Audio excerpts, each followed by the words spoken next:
The Young and the Restless spoilers. The lights of Los Angeles have always burned bright enough to hide the darkness beneath them. For Audra, those same lights once symbolized opportunity, allure, and a second chance at redemption. But now, they had become the cold witnesses to her downfall, a cruel, glittering stage for the tragedy that would consume her.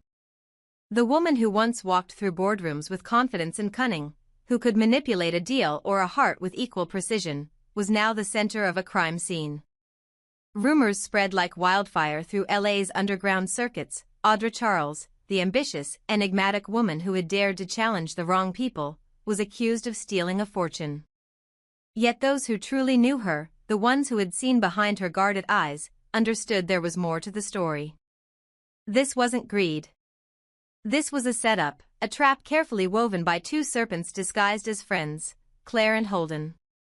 From the beginning, their plan had been cruelly meticulous. Claire, whose jealousy festered like a slow poison, saw Audra as a threat not only to her career but to her sense of control.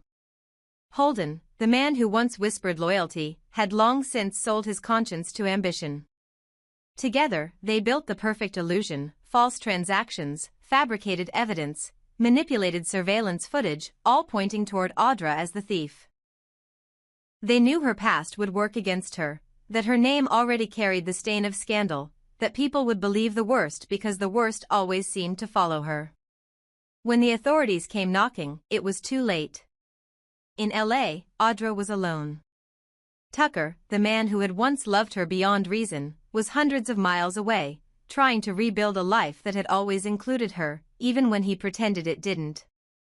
Nate, who had been drawn to her chaos as much as her beauty, was buried in his own battles back in Genoa City. There was no one to shield her, no one to speak for her when the world turned against her. She tried to fight, hiring lawyers, making calls, pleading her case, but the walls were closing in. Her reputation collapsed overnight. Doors slammed shut. Friends disappeared. Even her reflection in the mirror began to look like a stranger's. The night of her death was heavy with rain, as if the city itself was mourning something it didn't yet understand. The reports later said she had been seen near a narrow alleyway downtown, wearing a long black coat, clutching her phone as if it was her only lifeline. No one knew where she was going, or who she was meeting. Some said she was trying to clear her name, others whispered that she was planning to leave LA altogether. But somewhere between fear and desperation, her path crossed with violence. Gunshots echoed in the dark, a few seconds of chaos that erased a life built on both resilience and regret. When the news broke the next morning, the world seemed to stop for Tucker and Nate. Tucker's phone slipped from his hand when he heard the reporter's voice on television. A woman identified as Audra Charles was found dead in an alley in downtown Los Angeles. Preliminary reports indicate gunshot wounds and signs of struggle. For a man who had built his fortune on control and manipulation, Tucker suddenly felt powerless, undone. Nate, on the other hand, was struck by disbelief so profound it left him trembling. He refused to accept it, insisting it must be a mistake, a cruel rumor. But as the official confirmation came in, denial gave way to grief that felt like suffocation. The two men, once rivals in love, now stood united in heartbreak. They flew to Los Angeles together, bound not by affection but by loss. The airport was a blur of flashing lights and unanswered questions. As they arrived at the coroner's office, reality set in: a sterile room, a sheet pulled over a lifeless form, and a silence that screamed louder than any accusation. Tucker's voice cracked when he said her name, as if speaking it could bring her back.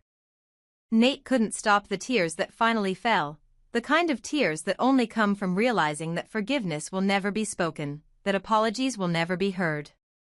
Meanwhile, the LAPD held a press conference, calm and composed, their words carefully measured. They confirmed that Audra's death was being treated as a homicide and that the evidence was substantial. They mentioned a possible suspect, but refused to name names. "We are withholding information at this stage," the detective said, "to ensure the perpetrators understand we are watching." But the truth behind that statement was more chilling. The police already knew who was responsible. They had security footage, fingerprints, messages that pointed toward Claire and Holden, but they needed time. Time to break their confidence, to let guilt and fear devour them from the inside. Claire, ever the actress, played her part flawlessly in public. She cried on camera, spoke of her dear friend Audra, and begged for justice. Behind closed doors, she was unraveling. The knowledge that the police might know was enough to crack her composure. Holden, too, began to drink heavily, his arrogance dissolving into paranoia. They whispered to each other in panicked tones, each secretly wondering when the other would betray them to save themselves. Their alliance, built on deceit, began to crumble. The walls were closing in. The very trap they had built for Audra now seemed poised to swallow them whole. In Genoa City, whispers of Audra's death spread like wildfire. Some pitied her, others scorned her, but those who had truly seen her struggle, people like Tucker, Nate, and even those who had once despised her, felt a strange emptiness. Audra had been complicated, yes. Manipulative, ambitious, reckless. But she had also been human, someone who fought for survival in a world that punished vulnerability. Her death wasn't just a tragedy, it was a warning, a mirror reflecting how far people would go to destroy a woman who refused to stay silent. For Tucker, bringing her home was an act of devotion he hadn't earned. As he stood over her coffin, he thought of every moment he had doubted her, every cruel word he had said, every time he had chosen pride over compassion. Nate, standing beside him, was silent, his hands clenched so tightly they trembled. Both men knew that justice wouldn't ease the pain, that even if the killers were caught, it wouldn't undo what was lost. But the city wasn't done with Audra yet. Beneath the surface of the official investigation, rumors began to stir. Some claimed that she had discovered something before she died, a secret about Claire and Holden's financial dealings, a file she had hidden somewhere before the attack. Others believed she might have been silenced because she knew too much.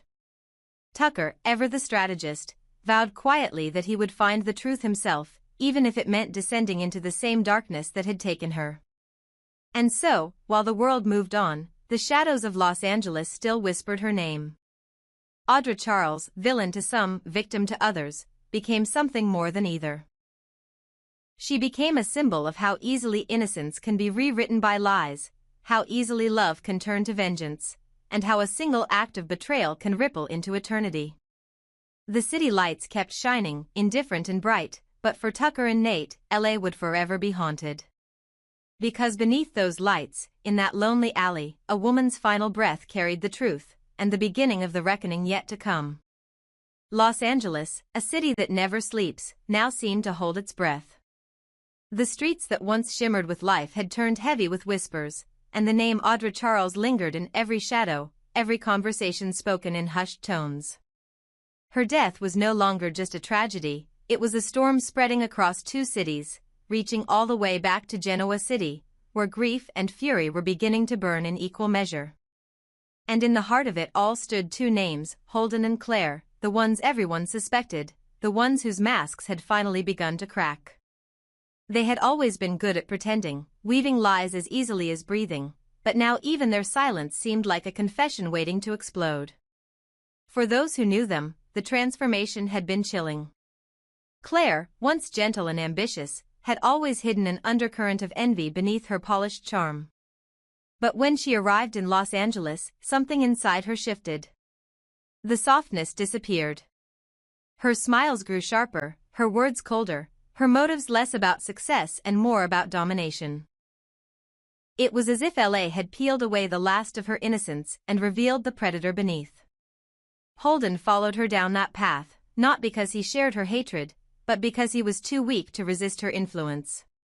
He admired her ruthlessness, her ability to twist anyone's truth until they couldn't recognize themselves.